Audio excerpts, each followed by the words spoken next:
Hello everyone, welcome to our YouTube channel. एक नए video में फिर से आपका स्वागत है।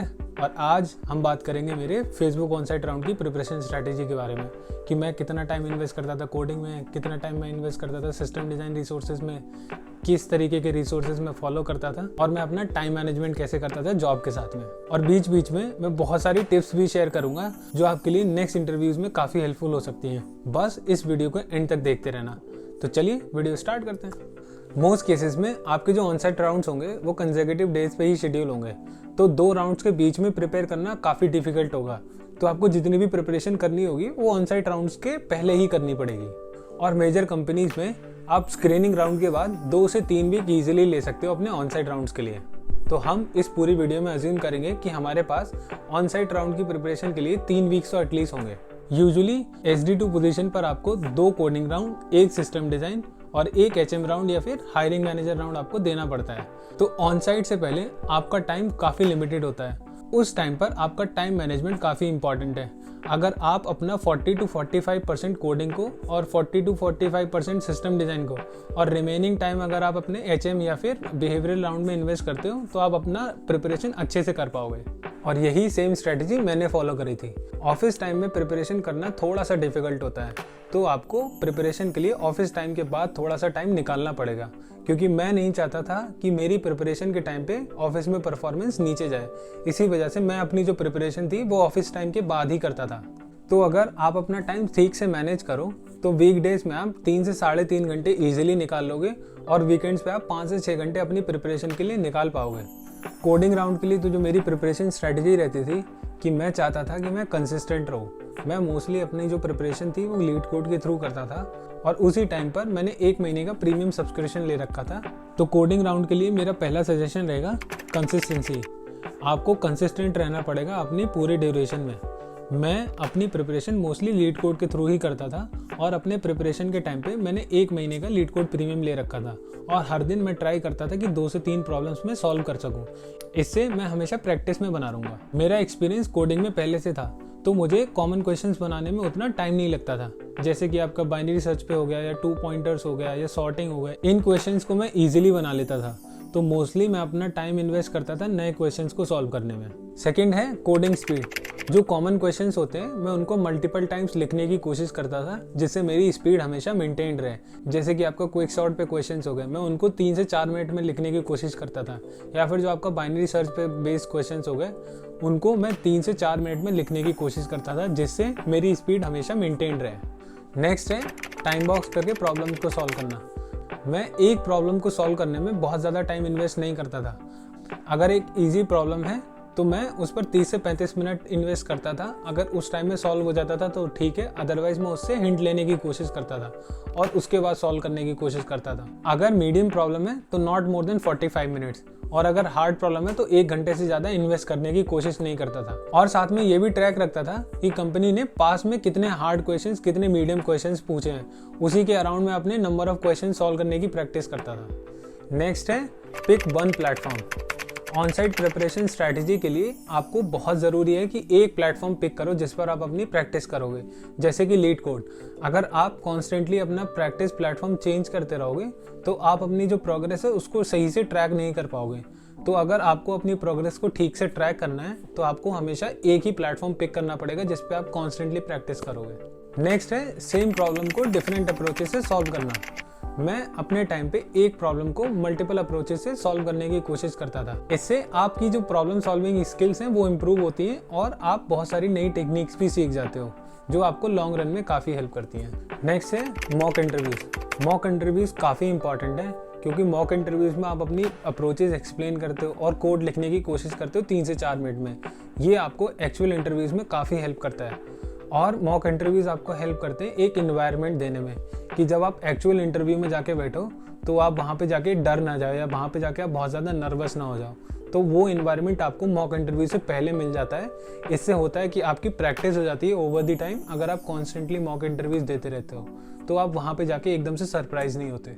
नेक्स्ट आता है सिस्टम डिज़ाइन इंटरव्यू के लिए प्रिपरेशन। इस टाइम पर जो मेरा मेन फोकस था कि मैं कैसे जो कॉमन पैटर्न्स होते हैं प्रॉब्लम सॉल्व करने के उनको समझने की कोशिश करूं और उनको सीखने की कोशिश करूं, फिर वो चाहे HLD हो या LLD। और इस टाइम पर मेरे पास जो एक एडवांटेज था कि मैं जिस कंपनी में काम कर रहा था, मैं वहाँ पर ये सारी चीज़ें ढूंढने की कोशिश करता था। इससे मेरे को एक रियल लाइफ एग्जांपल मिल जाता था और मेरे पास यूज़ केसेस रहते थे कि हाँ, ये चीज़ इस सिचुएशन में लग सकती है। डिज़ाइन राउंड्स के लिए सबसे इम्पॉर्टेंट चीज़ है आइडेंटिफाइंग कॉमन पैटर्न्स।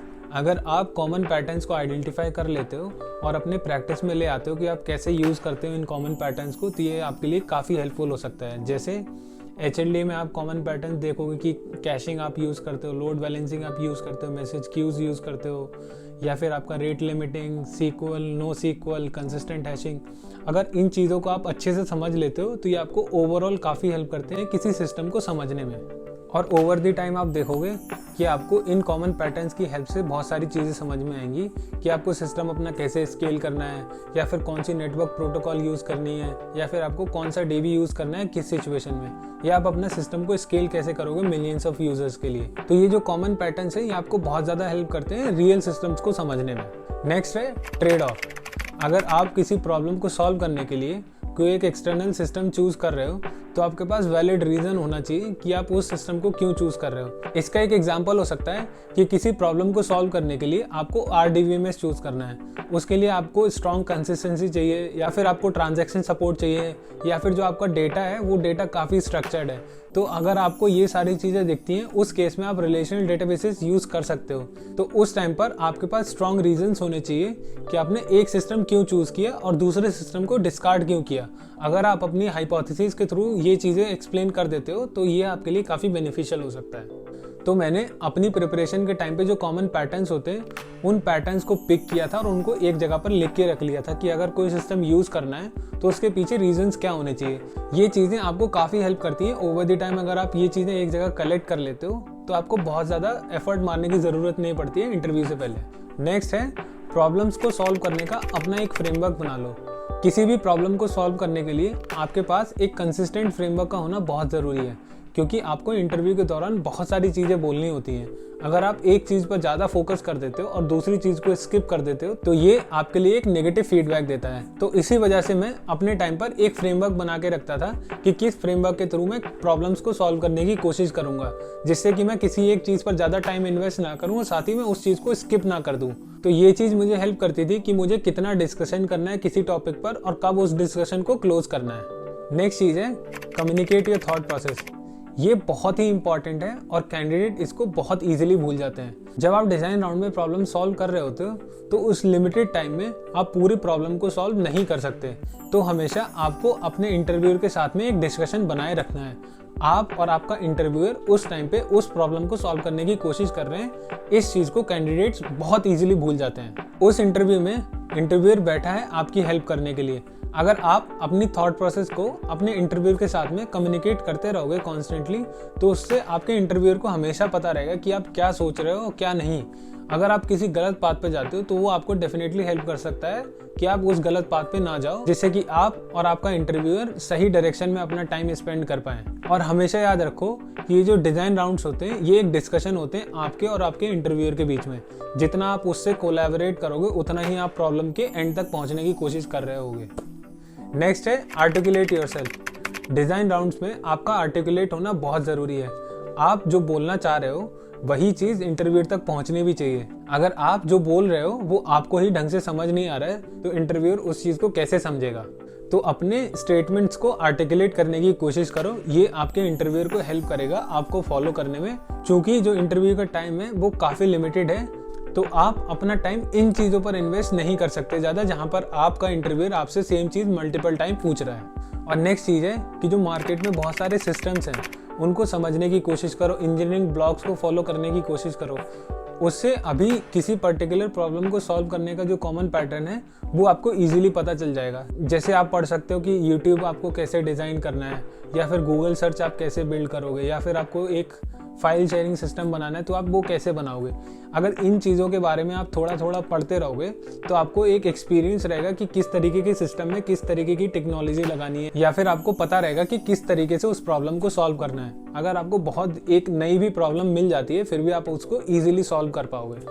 और नेक्स्ट राउंड था बिहेवियरल राउंड। बिहेवियरल राउंड के लिए जो कॉमन स्टैंडर्ड क्वेश्चंस होते हैं आप उनको प्रिपेयर करके रख लो कि फीडबैक आप कैसे लेते हो, कॉन्फ्लिक्ट कैसे हैंडल करते हो। अगर इन चीज़ों के आप आंसर्स पहले से प्रिपेयर करके रख लेते हो तो ये आपको हेल्प करता है कि ड्यूरिंग द इंटरव्यू आपको सोचने में ज़्यादा टाइम इन्वेस्ट नहीं करना पड़ेगा और डायरेक्टली आप अपना आंसर दे पाओगे। तो इसीलिए बिहेवियरल राउंड से पहले जो स्टैंडर्ड क्वेश्चंस हैं उनको प्रिपेयर करके रख लो।